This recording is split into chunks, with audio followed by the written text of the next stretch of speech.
Why is that not central? God, I had one job to do and I've already failed. Can't even write love in the middle of a whiteboard. Oh dear, it doesn't bode well for the rest of the video. Love is a very, very high frequency, and it cannot be manifested from a low state.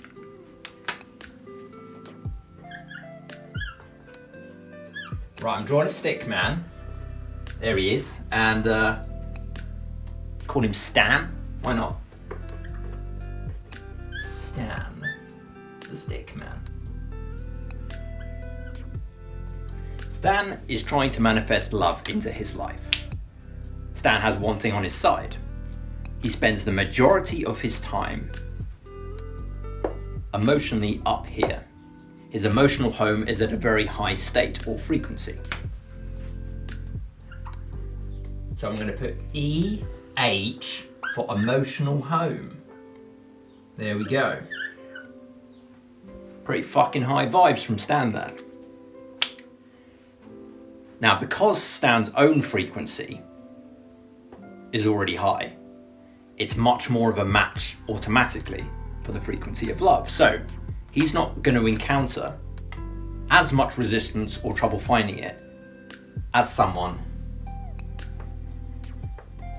Let's create a second stick man now. We'll call him Phil. Phil, unfortunately, spends a lot of time between boredom and anger. That's his emotional home. EH. So there's Stan, and there's Phil. Okay. Look, even his heart's at a jaunty angle. So, when Phil goes about trying to manifest love, he's going to run into a couple of factors that Stan either is not going to run into at all, or it's not going to be as much of an issue for him.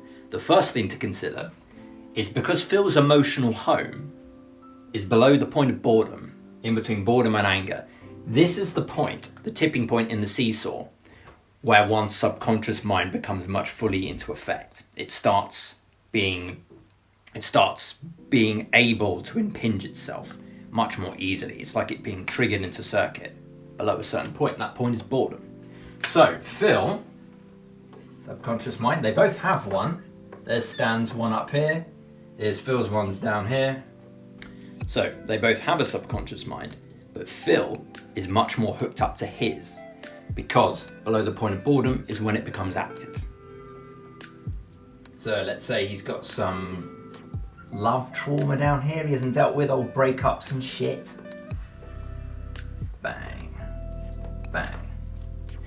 Now this isn't to say that Stan doesn't have those same wounds up here, but it does mean to say that he's not in contact with them as much. So Stan's got some old wounds up here, some old exes, some old breakup problems as well, but there is more of a separation for Stan because he lives up here. Oh, is this love that I'm looking for? Usually. Due to Stan and Phil's emotional homes, their frequencies differ tremendously. Stan is much more of a match. Phil is pulling quite far away, even though their goals are the same. They both might be looking for a relationship, but because of the frequency difference, the outcome may not be the same. So what does it mean, especially for someone like Phil, our little stick man who's living at a bit of a lower vibe? It means there's two things to consider when trying to manifest love.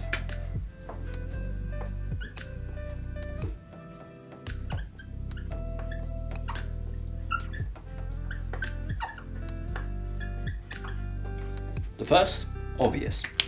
Raise your frequency because you literally cannot find it from a lower vibe.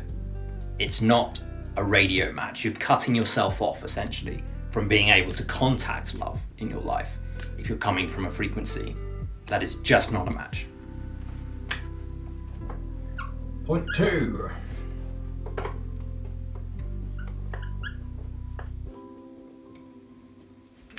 Now, I've written belief under point 2, but it's a bit of a misnomer. Belief is a word that's certainly very important when it comes to manifesting love or anything in your life. It's a huge factor, especially getting to those hidden beliefs that might be impeding your progress. But there's something even more fundamental. But it's to do with belief, which is why I wrote belief. But it's actually not belief.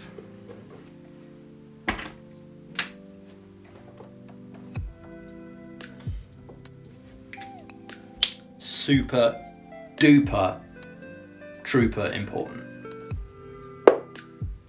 It's not even about believing it, just don't disbelieve it. The reason this is key is that believing in it is fantastic, but if you disbelieve it at the same time, it's going to have the same effect as if you just disbelieve it.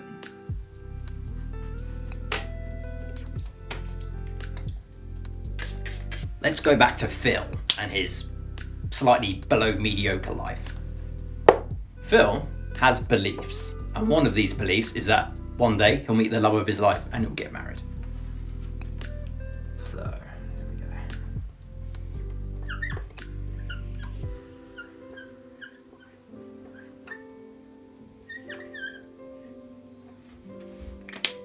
Happy outcome. He believes it, and that's great. But Phil also has doubts.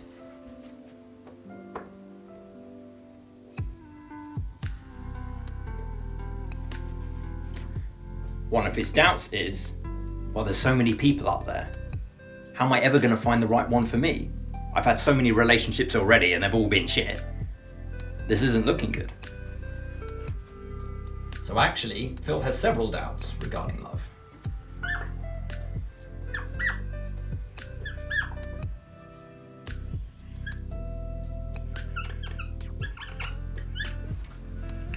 So in other words, Phil is emitting different frequencies towards the same subject, and they're not complementary frequencies. The first one is his belief that love is going to come his way. And then he's got these other frequencies that he's emitting, which are the doubts. And what this does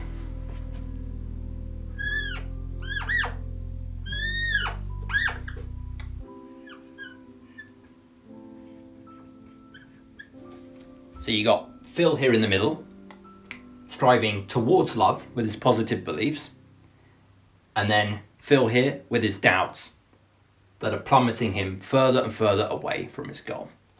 So essentially, he's just in this perpetual tug of war. His energy's going this way, and his energy's going this way, this way, this way. So if he's constantly stuck in this middle ground, he's never going to be able to manifest anything, because he can't break through the atmosphere, so to speak, of his current position. Because his doubts pull him one way, and his beliefs pull him another. This is where most of us live. Why? Because we have a rational, conscious mind which is helping us and propelling us towards survival. And we have a subconscious mind which is designed to keep us safe from those things that we perceive are dangerous to us. Doubts. It's not going to work. This is too dangerous. It's never going to pan out. Whatever the doubts are. So, how to handle this?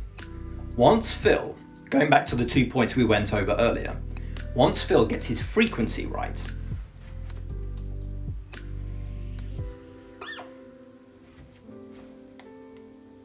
let's say he's now living a far more enthusiastic life.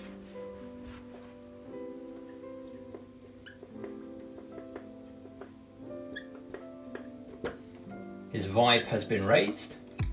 He is now more of a match for that goal he always had about a dream relationship. So he can fix his frequency to help give him the best possible chance of finding what he wants. Now again, as we already said, it doesn't mean that he still doesn't have those doubts.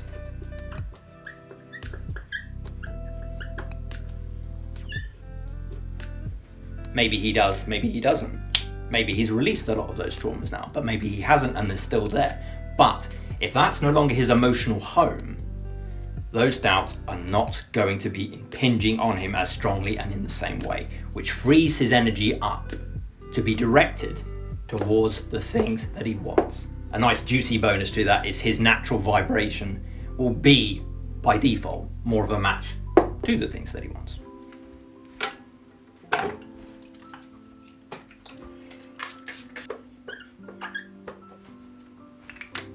Now, I want to end with this, which is going to be the most controversial point, most likely, because this is something I see in here all over the place, and I'm sure you have too.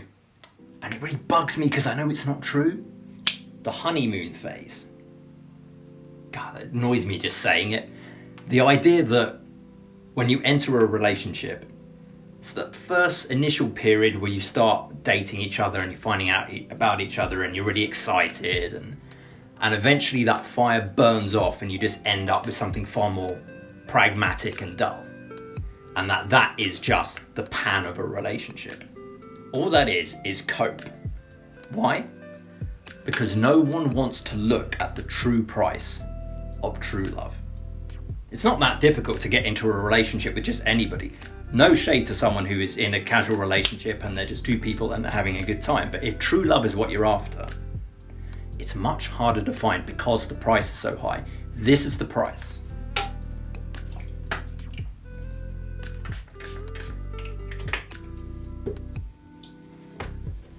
The true price of true love. It's quite a steep price, but especially in today's economy. An indefinite time in solitude.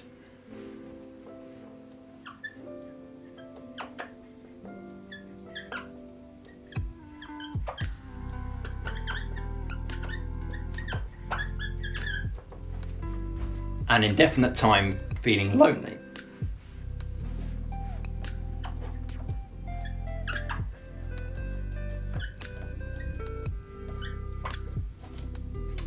An indefinite time being rejected.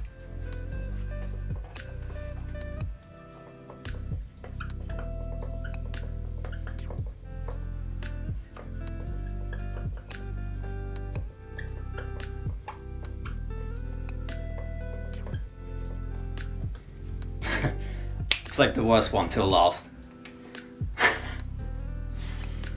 I am truthfully an optimist at heart. The last point, a possibility of being single forever. These 4 points are the price of true love.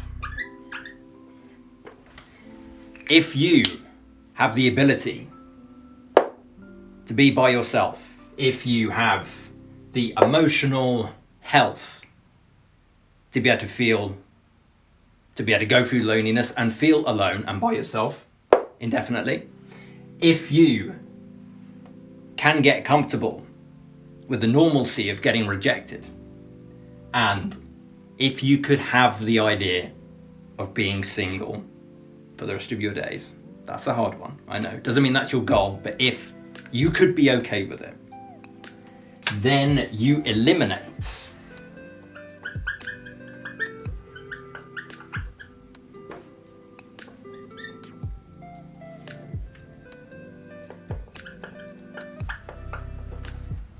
pretty much all resistance that you may be storing towards manifesting love. What are the things that are going to get in your way? Fear of being lonely, fear of being by yourself, fear of being rejected. That's huge, right?